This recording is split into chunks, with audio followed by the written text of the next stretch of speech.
मुस्लिम ministers, मुस्लिम MLAs, मुस्लिम MLCs मुस्लिम नुमाइंदगी का हक अदा करें, अपनी कम्युनिटी का हक अदा करें।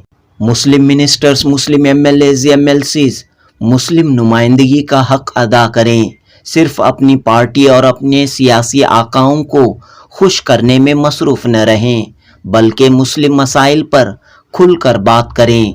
मुसलमानों की माइनॉरिटीज़ की आवाज़ को ऐवानों में उठाएं। सीनियर सहाफ़ी अब्दुल खालिक का मुस्लिम लीडरों को पैगाम। रोज़नामा पासबान में शाया अपने कॉलम और मैं देखता चला गया में जनाब अब्दुल खालिक लिखते हैं, हमारे मुस्लिम नुमाइंदे तवज्जो दें। मैंने देखा हमारे मुल्क की पार्लियामेंट और असम्बलियों में मुसलमानों की नुमाइंदगी पहले की बनिस्बत कम होती जा रही है। मुस्लिम लीडरों और आम मुसलमानों को भी इसका एहसास होने लगा है। इसके कई वजूहात हैं। एक वजह यह कि पहले की बनिस्बत अब वोटरों में फ़िरका वाराना तासुब बढ़ने लगा है, जिसकी वजह मुस्लिम उम्मीदवारों को शिकस्त का सामना करना पड़ता है। दूसरी वजह सियासी पार्टियों में भी किसी मुसलमान को टिकट देने के मामले में काफ़ी खींचतान होती है।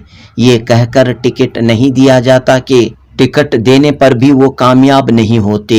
इस तरह सियासी पार्टियां टिकट देने के मामले में मुसलमानों को नज़रअंदाज करती हैं। मैंने देखा किसी भी इलेक्शन के मौके पर सियासी पार्टियां ज़ात बिरादरी की आबादी को मद्देनज़र रखते हुए टिकट तकसीम करते हैं, लेकिन मुसलमानों की आबादी का ख्याल नहीं करते। एक वजह खुद हमारे मुस्लिम लीडर्स भी हैं। वो पार्टियों में आबादी के लिहाज से कौम की नुमाइंदगी का मुतालिबा करने के बजाय खुद अपने लिए टिकट हासिल करने तक महदूद होकर रह जाते हैं। बाज़ औक़ात पार्टी में एक दूसरे को काटने का भी रोल अदा करते हैं। मैंने देखा हमारे अक्सर मुस्लिम लीडर्स जिनको मुसलमानों के नाम पर नुमाइंदगी दी जाती है, वो मुंतखब होने के बाद बराए नाम मुसलमानों का नुमाइंदा होते हैं। कई मुस्लिम लीडर्स मुस्लिम मसाइल से वाकिफ़ नहीं रहते। हुकूमत और ऐवानों में मुस्लिम मसाइल को उठाने से कतराते हैं। बस वो अपनी पार्टी और अपने सियासी आकाओं को खुश करने में मसरूफ़ रहते हैं।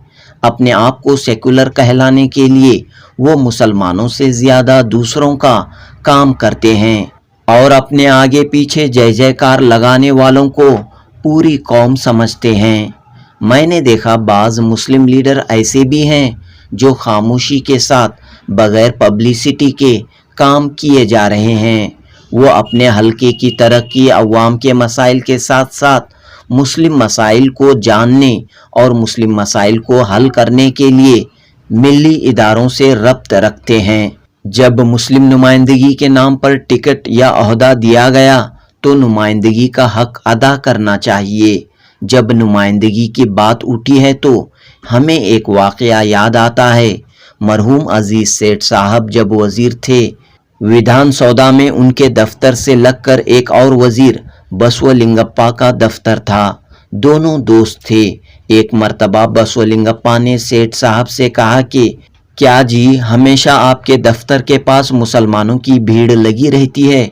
तो सेठ साहब ने जवाब दिया था, मैं मुसलमानों का नुमाइंदा हूँ। मुसलमान मेरे पास नहीं तो क्या आपके पास आएंगे? ये थे हमारे नुमाइंदे। अब भी हमारे मुस्लिम वज़रा, एमएलएज, एमपीज, दीगर बोर्ड कारपोरेशन के चेयरमैन हजरात को चाहिए कि वो मुस्लिम मसाइल को जानें, मुस्लिम मसाइल को हल करने की कोशिश करें, मुस्लिम नुमाइंदगी का हक अदा करें। बशुक्रिया रोज़नामा पासबान, सीनियर सहाफ़ी अब्दुल खालिक, जुनूबी हिंद न्यूज़ रिपोर्ट।